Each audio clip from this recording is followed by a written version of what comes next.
AOC was on Colbert's show the other night, and we alluded to this yesterday, but it is stunning that for certainly at the very least, I mean, I have been paying attention to politics every day in a way that I think would make most people physically ill for almost, for 15 years.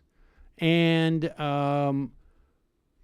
I cannot recall anyone on cable television, certainly not network television, making the point that the typical top marginal tax rates from the 50s through really until Reagan were anywhere from 90 some odd percent to I think 70, 75%. And that's on the top margin. If you're making what would be equivalent to about $3 million a year now. And yet it is all over the place now. And here is a network television show, granted, not a news show. It's on a talk show where you'll hear it again. I got to get into one policy issue with you here, is that you have proposed a 70% tax on rich folks. Now, I have no dog in this fight. I'm just curious, how would that work? And I want to say, I just want to say, yay! What? And so I think this is. What if some of the money's in the Cayman Islands? Yeah. How would that work? So I think this is something that we often see too with Fox News. It's like they want to take all your money. Mm-hmm. And when we talk about a 70% marginal tax rate, it's not on all of your income. It's on your 10 millionth and $1.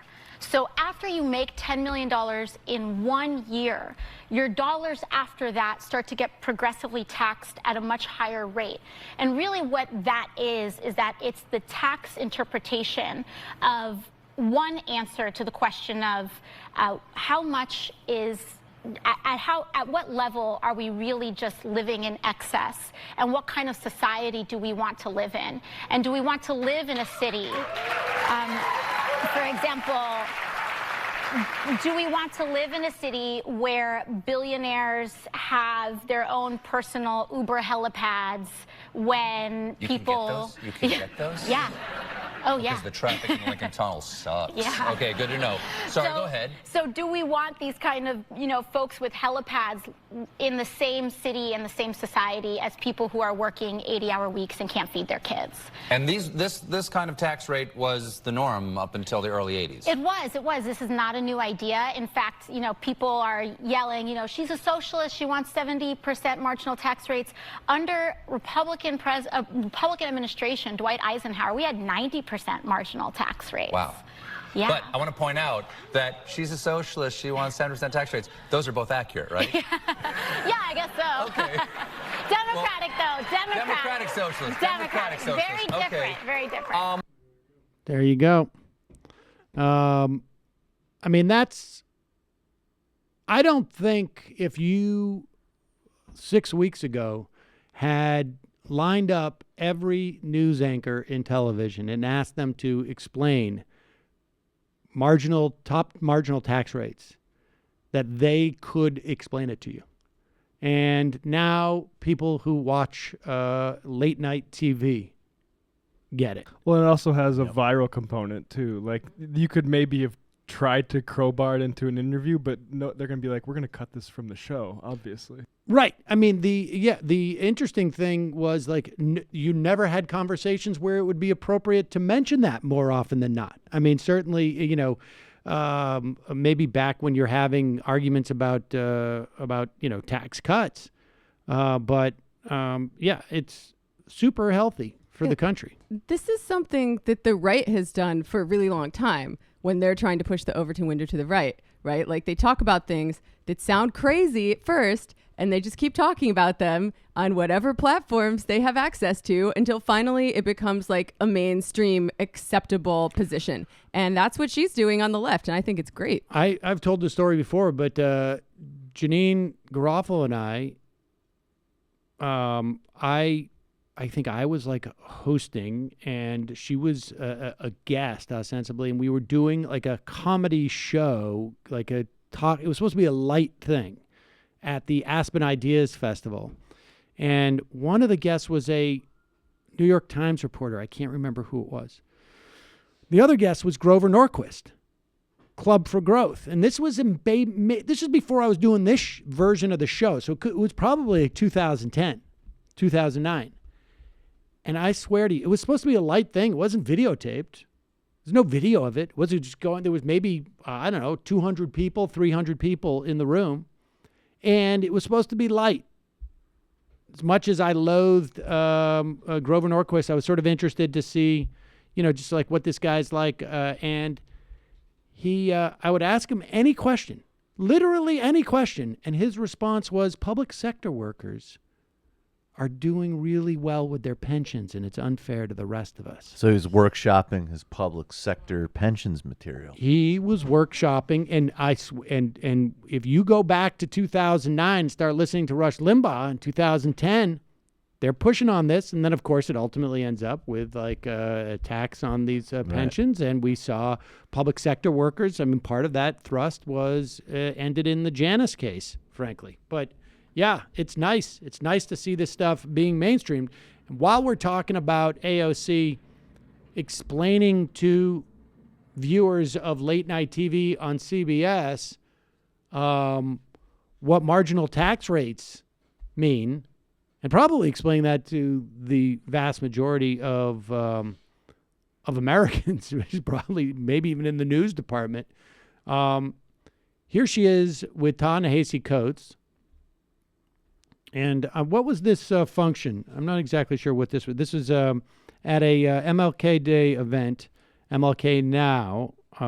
This was at the venue where MLK gave his Riverside. Riverside Church? Riverside okay. Church. Yeah, it's up at the Riverside Church, uptown in New York City. And when we talk about and you don't hear this too much, just the idea of one person hoarding the world's wealth. And the other day, I think we reported 26 people. 26 people. It's the new Oxfam report. Have more wealth than 3.8 billion people. Contemplate this for a moment. 26 people. We could fit 26 people in here without any problem. I don't think we could fit 3,000 on the floor of this building. And to contemplate what 3.8 billion people is just absurd. There is no way that if you have any, and I generally don't talk in terms of morals, because but there's just no way that you can hold on to any type of moral system and say that makes sense. That's right. No, it's like the Grand Canyon of inequality. It's yes, each year, by the way, they also release that report each year. Oxfam does to illustrate this dynamic, and it's like each year it's unbelievably obscene, and each year it gets worse. And people should understand narrows. what this represents too. It represents a tremendous amount of suffering that any one of those 26 people could alleviate, or that society could alleviate by not allowing those 26 people to own that type of wealth. Every billionaire is a policy failure. And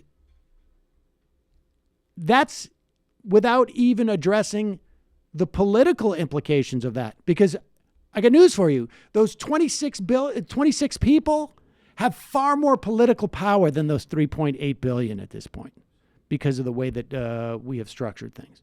Here is Ta-Nehisi Coates speaking with AOC. Do you think it is moral for individuals to, for instance, Do we live in a moral world that allows for billionaires? Is that a moral outcome in and of itself? It's not. It's not. And it's not. And I think it's important to say that I don't think that necessarily means that all billionaires are immoral. It is not to say that someone like Bill Gates, for example, or Warren Buffett are immoral people. I do not believe that. But I believe that he kicks his dog. Or right. Like yeah. That, I don't. I'm not saying that. But I do think a system that allows billionaires to exist when there are parts of Alabama where people are still getting ringworm because they don't have access to public health is wrong. And I think it's wrong that I think that it's wrong that a vast majority of the country does not make a living wage. I think it's wrong that you can work 100 hours and not feed your kids. I think it's wrong that that corporations like Walmart and Amazon can get paid. They can get paid for by the government, essentially experience a wealth transfer from the public for paying people less than a minimum wage. And it not only doesn't make economic sense, but it doesn't make moral sense, and it doesn't make societal sense.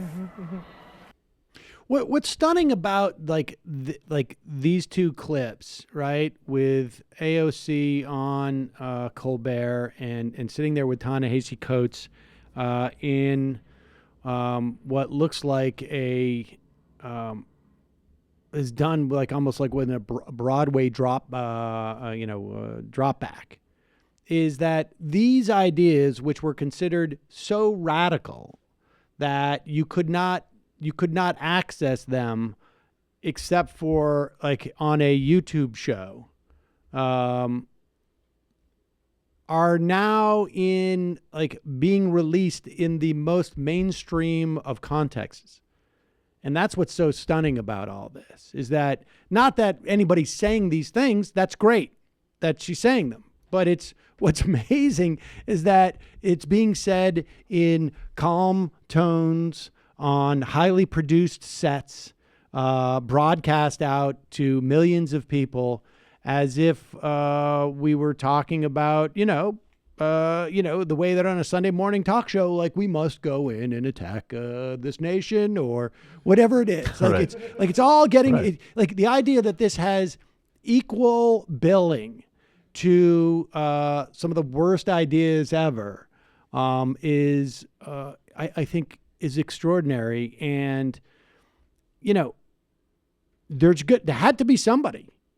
It was inevitable, I think, to a certain extent, with the context that was going on. I mean, Bernie opened the door to a lot of these conversations. I mean, frankly, Occupy opened the door to the conversations about wealth inequality in a way that we hadn't seen. I mean, it was out there.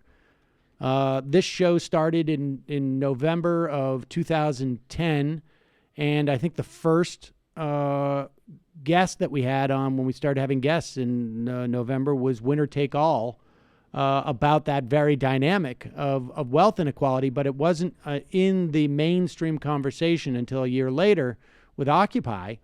And, one thing builds on another. So it had to be somebody, but certainly in terms of AOC has, I think, sort of busted through just because she's incredibly well-spoken, intelligent, and then, I mean, this stuff it's nuts. It's nuts. Yeah, it's the combination of her amazing personality and poise and her good ideas that people really like.